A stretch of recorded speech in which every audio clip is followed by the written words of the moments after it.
What I was hoping that you could do is maybe talk a little bit about what kind of personal and artistic moments you guys were in when you made the works that we see today in this exhibition.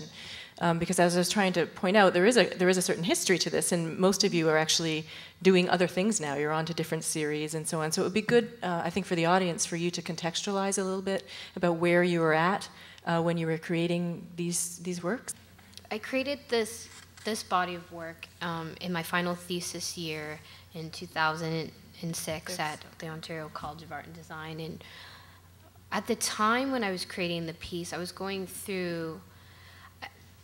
of feeling very disillusioned and disconnected with some of the material or the visual representation of some of the artists and the material that we were showing at that facility.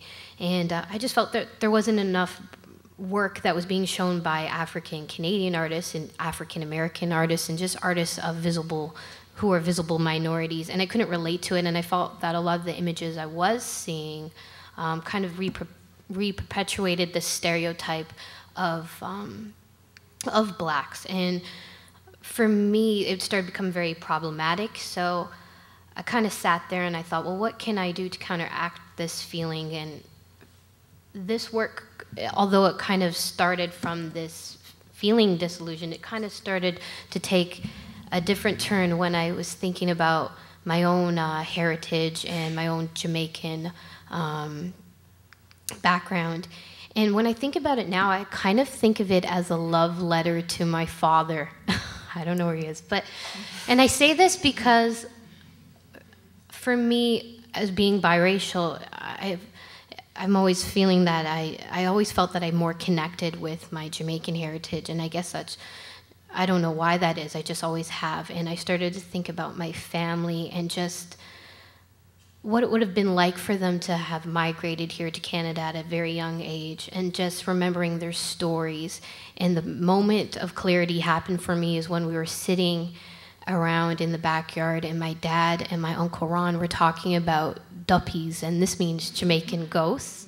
They were talking about these ghost stories, and then they were talking about the rain, and it was just these great stories, and they were speaking in patois, and then sometimes they would go back into a Canadian way of speaking, and I thought, these stories are so interesting, and I started thinking also about the oral history of passing down stories of the next generation. I started also thinking about the history of slavery and how it would pass down this oral tradition of storytelling, and I thought I really wanted to kind of encapsulate these moments and their memories and how they felt about moving here to Canada and even just thinking about the home that they left.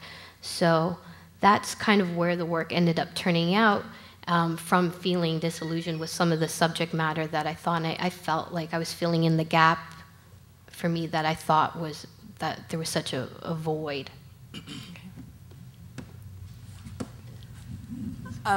For me personally, before I get to where I was at when I created the work, just like a brief lead up to it. Basically, like as a child, like I grew up being one of the only black students in my class. It was constantly a struggle just to even be heard. I was continuously told by the school system that basically I wasn't going to be anything, and that what I had to say didn't count. So by the time that I got to college and sort of went off of that traditional track of wanting to be a lawyer or a doctor, and instead wanting to be a visual artist, it was this constant search for identity. So when I began exploring the Position is Desired project, it sort of started off with wanting to connect to my mother. She came to this country as an au pair, which is like a nanny from England, and when she came here, she only had these 2 albums which represented her life. And so it started with sort of looking at this family album as document, sort of as the truth, and then realizing that there are tremendous gaps in the knowledge that I have of my mother, of my family's background and whatnot.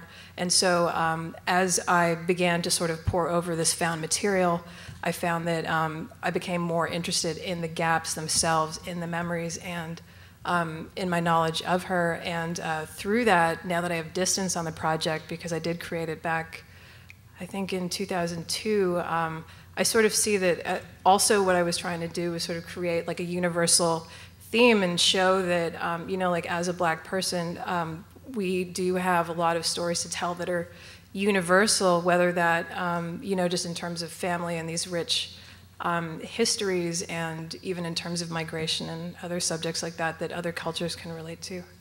Okay. Maybe just pull that. Yeah. So the pieces that I'm gonna still show here are kind of draft versions of what's upstairs.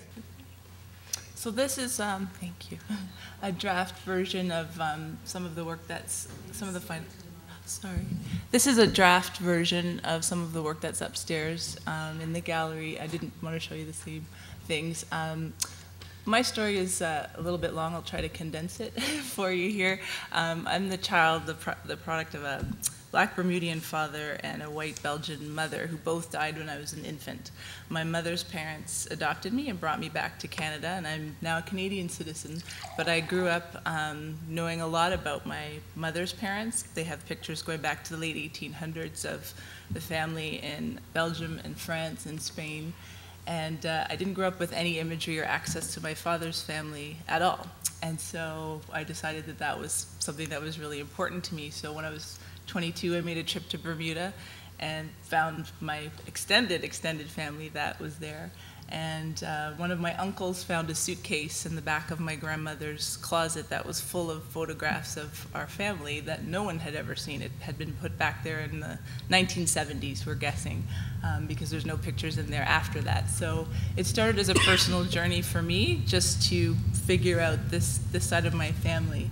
And then, you know, I had no plans to exist. This was just for me, for my future family, for generations to come. And turned into a whole, you know, series of 30 final photographs that are modified from these, but this is kind of how they looked in their original state, and I've changed them a little bit in the final representation. And what was telling to me on the grander scale was that what I had access to, what I didn't have access to, and when I finally did get a hold of that history, the condition it was in, you can tell a little bit from how they're displayed here. All the photographs of the Black side of my family were literally disintegrating and falling apart and were in horrible condition, whereas the ones from Europe in 1906 are like perfect postcard condition. And so that's kind of the starter to my story.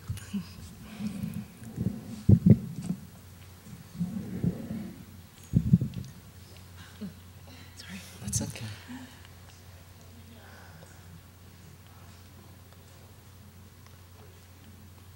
Are these all yours? Yes. Okay, Sorry, yeah. I didn't know. Do you want to speak to these ones? Yeah, do you want to? I can, but a little bit Please, off no, topic. go. No. Okay.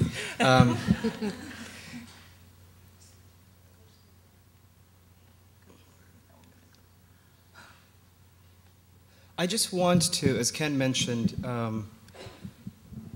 the work that is upstairs is composed, you know, comes from 3 projects. And so I very quickly want to contextualize the works in the individual projects, because how they evolved is sort of central to the, you know, to the question that you're asking.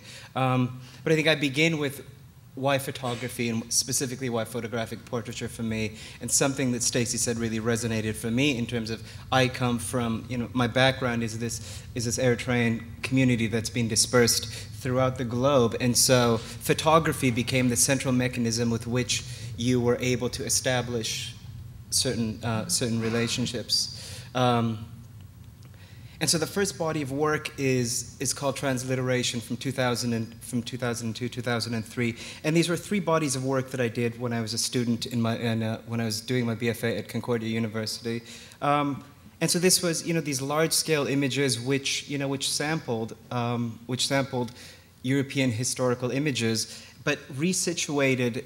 And it's important to note that all of the subjects that I work with were artists in the Montreal community, people I was going to school with, or people who were connected to the artistic community in one way.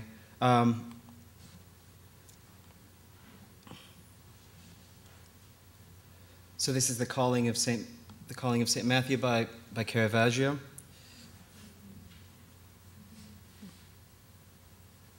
And so they were all, really highly theatrical, stylized imagery. And what I was really concerned about was how that could function as a metaphor for the self-fashioning strategies that were being used within the group of people that I was studying with and hanging out with. And then the last piece is based on, and again, I've only taken a couple of images from the larger work, but this is, I think, based on Rembrandt's Night Watch, and it's just simply called Watch. So I was really thinking about the issue of translation and what it meant for me to function as both an artist and as a translator, and the power mechanisms that were inherent within the cultures that I was bringing together, and the elements and the various languages that were being utilized. And this is the series that the sign images is drawn from. And then some families from 2003, and this drew extensively from those same conventions of the family album. And I was always drawn to Bell Hooks' statement, when she talks about the walls of the walls of black folks are the galleries, and for me that really resonated. And so I was just I'm in Montreal, going to school, and these were the extensions of my family, and they were so as I was thinking about, and it was discussed earlier, all of this is happening within Quebec post-referendum, and so within this within the context of Quebecois culture I was examining the various, the different types of families, the different types of compositions that were there. So the way the family was shifting became a way for me to consider the broader visual and ideological changes that were taking place in the broader culture.